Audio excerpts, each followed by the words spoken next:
Hello, welcome to Watch Mike Hike. My name is Mike and I'm out here in Shenandoah National Park in Virginia. Just going to do a quick review on the new North Face O2 tent, new for the spring of 2015. North Face advertises this tent as a 1 pound 14 ounce tent. I tend to disagree. I'm not sure how you would actually get down to that weight and still use the tent. So the tent with the stuff sack, all the stakes, the poles and everything, the weight that I got on it was 2 pounds 6 3/8 ounces.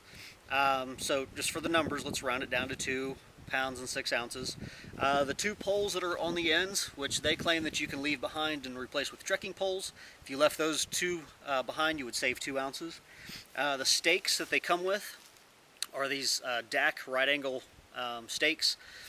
It requires 10 of them to set it up, and 10 of those weigh in at 4 1/8 of an ounce.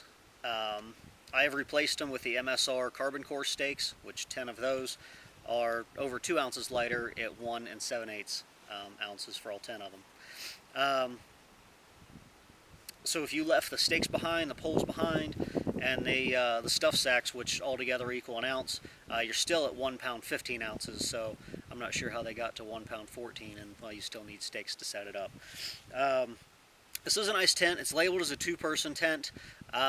You would either have to be 2 really small people or just really close and wouldn't mind laying like half on top of each other the whole night. So, but anyway, let's take a look. We're going to look at the trekking pole option there at the end and why I don't see how it would work. We'll take a look inside, see how much space you've got, and just take a look at how it's constructed. So let's go take a look.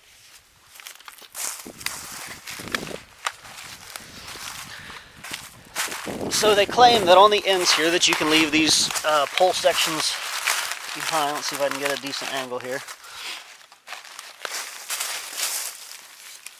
So right here, if we undo this, so this goes through the grommet here on the fly, and there's a grommet here on the bottom, grommet down here on the bottom that it also goes through. So I'm not sure how a trekking pole is going to go through both of them and put proper tension on them. And also my trekking poles, the height don't line up in any way, shape, or form. Let's see if I get a decent angle. So even as you collapse these trekking poles all the way down to there, you're still a whole lot taller. You can pull sections of it out.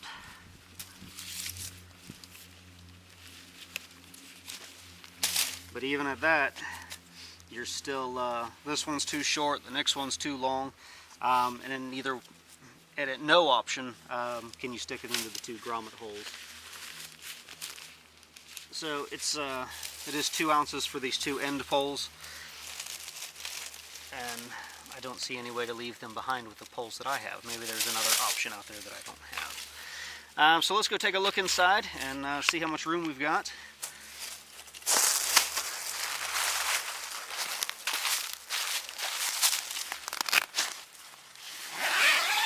Got your lightweight zippers here. The door here. One of my complaints about the tent so far is how tight it is to roll up this door. It's not a big deal, but I mean that's about where where you'd think that it would wrap up. You got to get it really tight, get under here and get this and kind of squish it all together. Not a big deal, but I'm picky. So grab a sleeping pad, throw it in here. I've got the Sea to Summit Comfort Plus to throw in here. Great pad, by the way. So if you pushed one pad all the way up to the side, you can see there's not that much room. It's great for 1 person, but for 2 people, I don't know if you can really get a good view there. But as this would be the center here, pull it over, you're barely on the ends, clearing it again. Lengthwise, this is a regular size pad, and if I touch at one end, I just have kind of a hand's width here on this end. It would probably be really tight in here with a long length pad. So if you're a tall guy, I'm only 5'8.5", 5'9" on a good day, and the tent's got plenty of room for me. But if you're 6 foot, I probably wouldn't recommend this tent for you. You can see going around the edges here how much overlap the rainfly has from the body. It's going to give you good protection. I was in decent wind last night. There wasn't a flap or a flutter on the rainfly. Everything pitches tight. You do have a small vestibule out here. Small pack would fit out there, but by the time you get boots and whatever else you keep out there, it's not too much room. As you come inside, let's see if I can.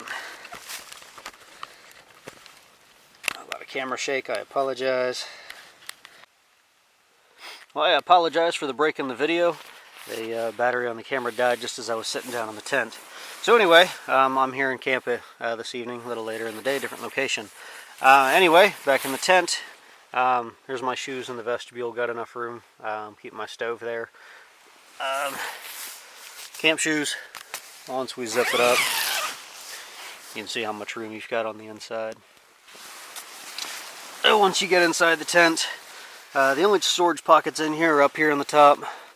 You got one on this side and one on this side. They're not too big. They're a little tight to get into right here at the edge, but I don't know what I'll be putting in there.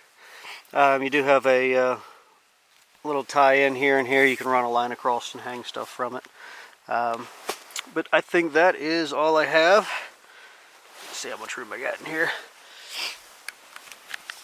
So that's all I've got on the North Face O2, the two-person tent new from the North Face for spring 2015. Thanks for tuning in, and I hope you enjoy watching. I hope it was helpful. Yeah, anyway, signing off from Shenandoah National Park. Thanks for watching.